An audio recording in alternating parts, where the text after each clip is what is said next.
So,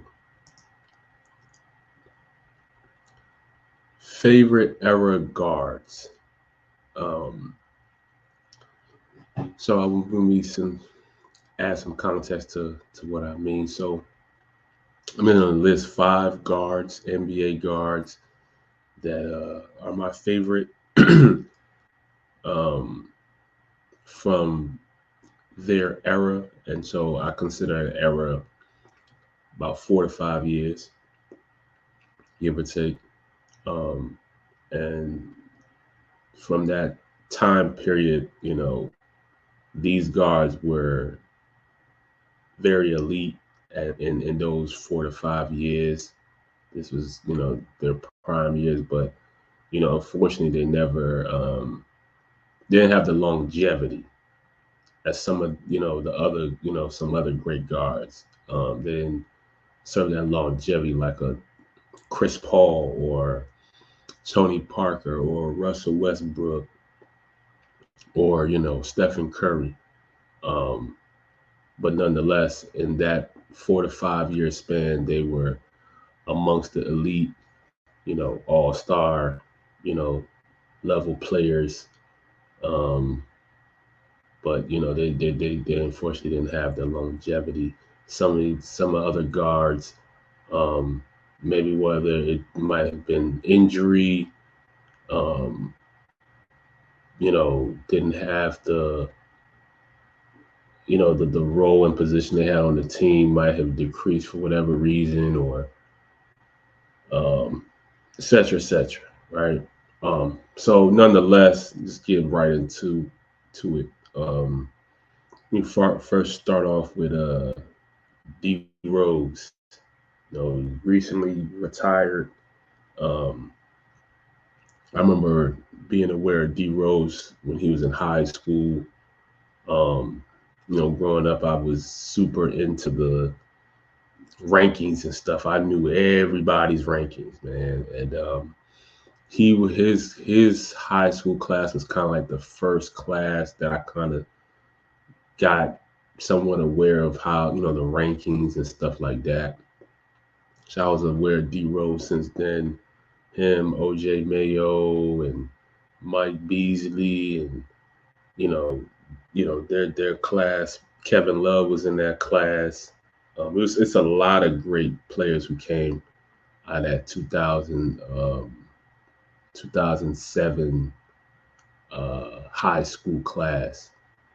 A lot of great players. You would look at that high school ranking that year. A lot of great players came from that class, as well as that 2008 class as well. Brandon Jennings, Drew Holiday, um, Dem- I think Demar was it. I want to say Demar Derozan was in that class too. There's a lot of great guards in that that era of time. But yeah, D Rose, you know, his time in you know, two to three-time All Star with Chicago, um, MVP. I mean, he was just completely unguardable in his prime time era. Unguardable. Couldn't guard this guy at all. I mean, I would say honestly, um, you had to take every point guard in their prime and match them up. I honestly don't think there's a point guard that could mess with D Rose like ever. Um, just the way, the explosiveness, the speed, the strength, the skill it was different. You know what I'm saying? It was just totally different. And D Rose really, really, really, really was a force out there. Um, and he was just dominant, in his time, in his prime time, era. So gotta go, I'm starting off with D Rose. Then my other guard on my name is Baron Davis. He was a dog. Whether when he was with Charlotte, Golden State Warriors, BD with that We Believe team with Steven Jackson and Matt Barnes, Al Harrington, Michael Petras. That's one of my favorite just NBA teams. 'Cause I remember that run, that season, them beating Dallas Mavericks, Baron Davis doing the overhand dunk, and Steven Jackson, dusting him off.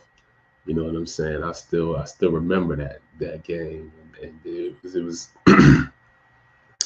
like I said, one of my favorite teams, and BD was pretty much the leader of that team on the court. You know what I'm saying? Um, he was just dominant. He didn't have any weaknesses on the floor. Baron Davis could shoot the three. He could do the mid range. He could dunk on you. He could drop dimes on you. He had the whole package. You know what I'm saying? He had the strength, um, speed, the athleticism. I mean, it was just nothing you could do with this man. You know what I'm saying? And you really had to see it. I mean, Baron Davis in his prime was tough, super tough. Then I gotta go. Then I'm gonna go with Steve Francis. Steve Francis, um, complete dog with Houston. Houston Rockets. Steve Francis. People who know that time, a complete dog. Like ISO, just have you on the island, break you down, get a bucket. You know what I'm saying? Dunk on you, dish it. Like he was super nice. I want to say a 2 or 3 time All-Star. Um, you know, dominated. Was just really really nice in his prime, smooth. You know what I'm saying? He's another guy who really, again, had no weaknesses for real. If you ask me, didn't really have any weaknesses in his game. Offensively, um, quick, athletic, could to jump out the gym. Um, and then next, I gotta go Stephon Marbury, Starbury. You know what I'm saying? His prime time, was mainly with the New Jersey Nets and the New York Knicks. He had some good times with the T Wolves when he was playing with KG, but that really wasn't his prime time. But Stephon Marbury was a dog. Again, a guy who really didn't have much, if any, weaknesses in his game offensively. Um, could shoot the three mid range, dunk on you. There's another dude could dunk on you, finish, dish, get other guys involved. Um, Tough guard out of New York, playing with that grit. Stephon Marbury was a dog. So I gotta go put Starbury in there, and lastly, I gotta go and put Gilbert Arenas, Hibachi. Anybody who not he could dunk on you, but he wasn't like the other 4 guards I named that were just super athletes, jump out the gym type guards. But Gilbert, big guard, 6'3", 6'4", scoring machine, like just a offensive, just you know just had a arsenal of offensive assaults that he could go to. I mean, he was a scoring savant, in my opinion. He really kind of was one of the pioneers of the scoring guard. You had Allen Iverson, who kind of, in a real all reality, he was kind of the first scoring just point guard. And, Gilbert kind of, was kind of like another person. He's still an early bird to that kind of wave. I would say he probably like the second guy, at the point guard position who was just an offensive, just juggernaut. Um,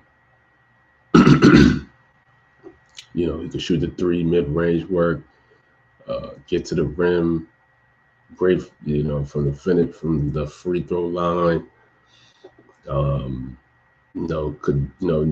Was witty enough to draw fouls and stuff like that. Gilbert was tough. Gilbert was very tough.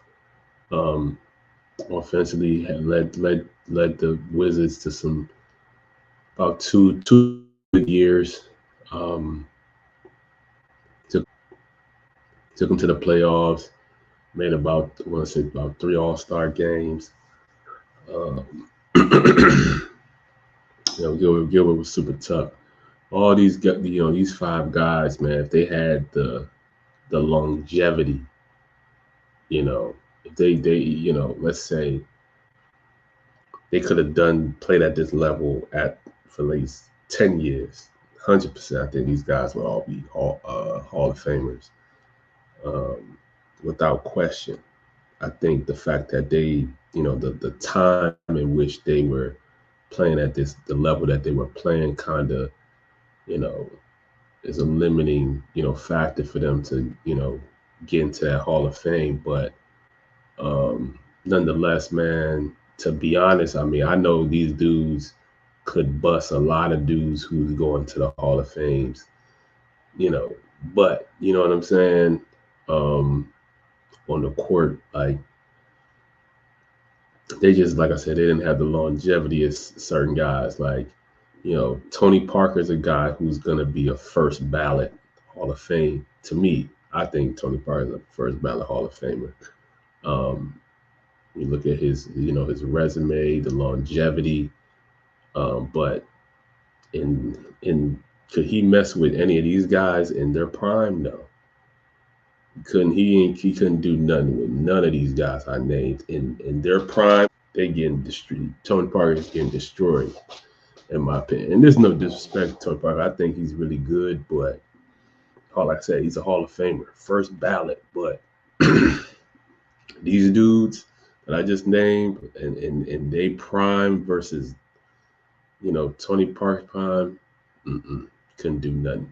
But like I said, Tony Parker got the longevity, and he, won multiple championships. You know what I'm saying? So that's the thing. Maybe, I don't know. The thing, of these guys who could potentially who have the best of chances to make the Hall is D Rose, because he got an MVP on his, resume.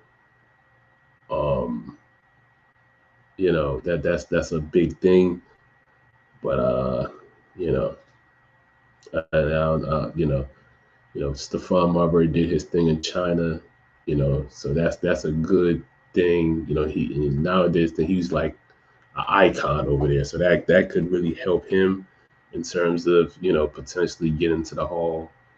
But all these guys that I named, man, they was super nice, and they might make the Hall. You never know. Time, years go by, they might say that. But these dudes, yeah, these my favorite era guards. You know what I'm saying?